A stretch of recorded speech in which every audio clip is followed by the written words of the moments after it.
And welcome back to Digital Trends Live. I'm Greg Nibbler. Thank you for joining us wherever you are. We appreciate it. Hit that subscribe button because we want to keep you up to date with what is going on in the world of technology, and that includes gaming, and that is why Lisa Marie Segarra is here. She joins us here every week to talk about what is going on in the world of gaming, and everything changes so quick. And I know there's a lot of online both festivals, but also online events that are happening, and there's one in particular you want to talk about here right at the top.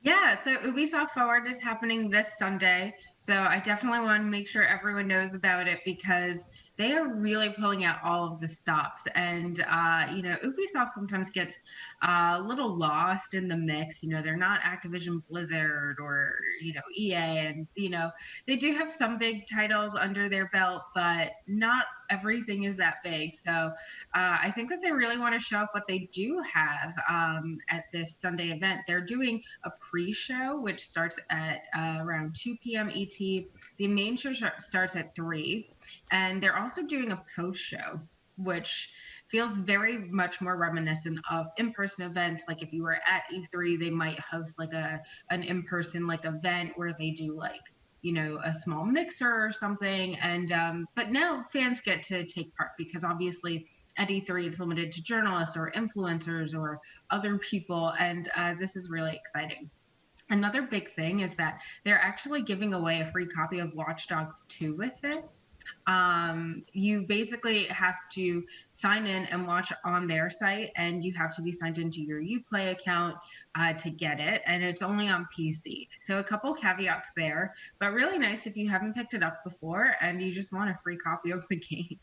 And it makes sense too because they're going to be showing off Watch Dogs Legion, also probably going to get some Assassin's Creed Valhalla, which is exciting. We're also expecting to see things like Hyperscape. It's their new battle royale, which yes, there's another battle royale coming.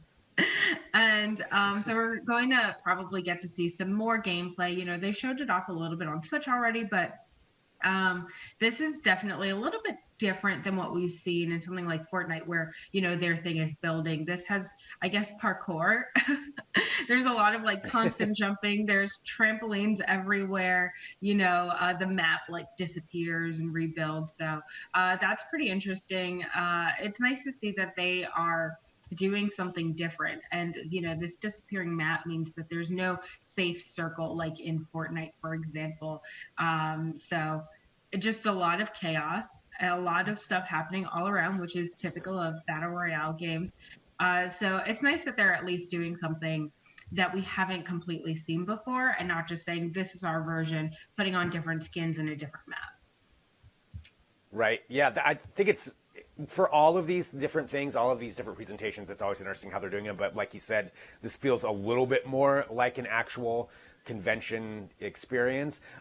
With the gameplay side, I know there's that Valhalla gameplay that leaked that they're trying to get taken down, or a bunch of people are trying to get taken down. Do you think they'll show any gameplay at this?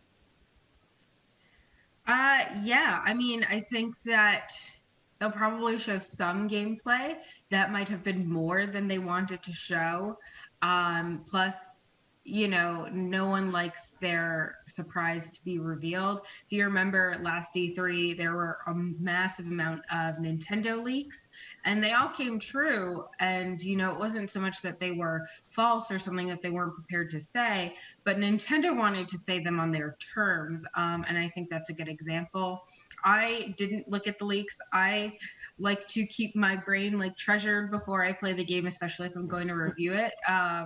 So I've been avoiding them, and I actually specifically made our writer not put the spoilers in it. So if you do want to check out what happened with the leaks but are afraid to actually spoil something, you can check out our article, which breaks it down spoiler free. But I think that there's something to be said for, wanting to show all of that off on their terms. Yeah, 100%. Well, hopefully, they'll be able to show some of it just because I'm excited about Valhalla. That's why I want to see it. But going from there, let's talk about some other things, some big stuff happening in the world of as far as live streamers and gamers, and in particular with Ninja. I know this has been going down for a couple of weeks trying to figure out what he was going to do. Yeah, so in case you forgot, because there's so much happening, Mixer kind of abruptly shut down not long ago. And I can't even remember, that might have been last week or it might have been 2 weeks ago, but it feels like a year ago. Yeah, time has no And meaning anymore. exactly. So, yeah, very, very abruptly, they just kind of said, we're shutting down. They were working with Facebook to do some integration so you wouldn't lose what you had on the platform, but you didn't necessarily have to go there. And it was also interesting because, Mixer paid a lot of money for Shroud and Ninja to come. They like walked away with $30 million because of this. It's crazy. And so after signing this like exclusive contract, courting other fans, and or not just fans, they were trying to court the streamers fans. They decided, you know what, nope, we're good, we're shutting it down. So we first saw where Ninja was going, which was a big question because he's broken out of this exclusivity contract with this stream on YouTube. And it seems like he's going on YouTube. There's no word on if he's signed a contract with them or if he just decided on himself, to start using YouTube.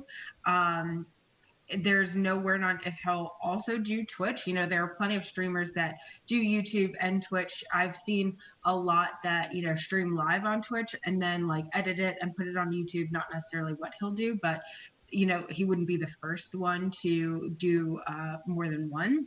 But he did also get to play with some of his old like friends like Dr. Lupo and Courage, and that's really exciting. His stream had like 100,000 concurrents because people have been dying to know where he's going to go. So this is, yeah, definitely something to look for.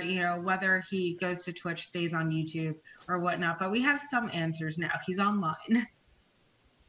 Yeah, $30 million to you just to walk away. I can't.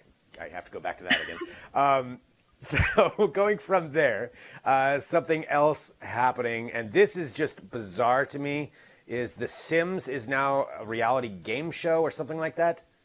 I love it. I honestly think this is so delightful. And I think, so just adding in a little bit personally, I remember going back to The Sims a few years ago thinking, oh, remember that Sims game? And then I just got really deep into it because I have no boundaries when it comes to games. And then I got into the online community, and it's really big online, especially on YouTube, also on Twitch. And a big thing about it is like telling stories and doing something unique or showing things off, maybe using custom content, which is user made content that other creators make, or just like combining things from different packs to just tell something interesting.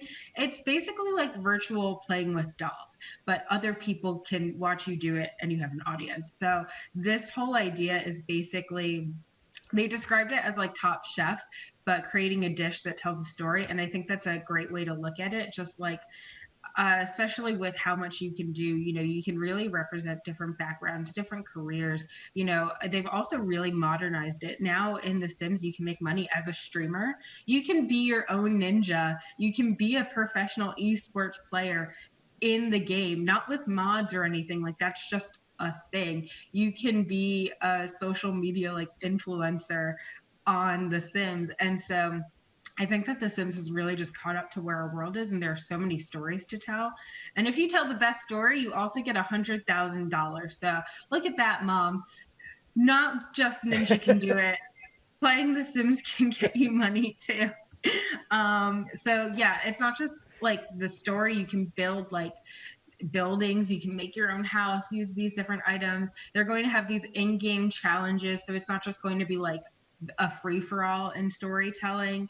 But I'm really, really intrigued as to where this goes. It's really interesting because it's not quite esports. It's much more akin to like Top Chef, like we were mentioning, where you have challenges and contestants that you see, like a specific judges that you see every week. And I'm just so, so intrigued on how they're going to do this. It's also on TBS, which also has their e-league, and they're definitely doing more video game and competition, but not quite esports content, which is really fascinating. So I'm really excited to see where it goes. It's only 4 episodes too, so really like wading in slowly. And it starts July 17th. My calendar is marked. My interest is peaked or sparked because the name of it is Sparked. So if you watch it, let me know what you think. Yeah. Oh no. Now that you've explained it to me a lot more, because I haven't played The Sims in so long, I kind of forgot, what all you could do with that. Now I want to watch it. I want to watch you on it. Actually, I think you should get on this show. That's what we need to make happen. Um, well, Lisa Marie, thank you as always. Keep us up to date with everything. And like you said, we've got all the details at digitaltrends.com on everything that's going on. And there's always so much. And you do such a great job of letting us know what's happening. And I will talk to you next week. Yeah. Thanks for having me.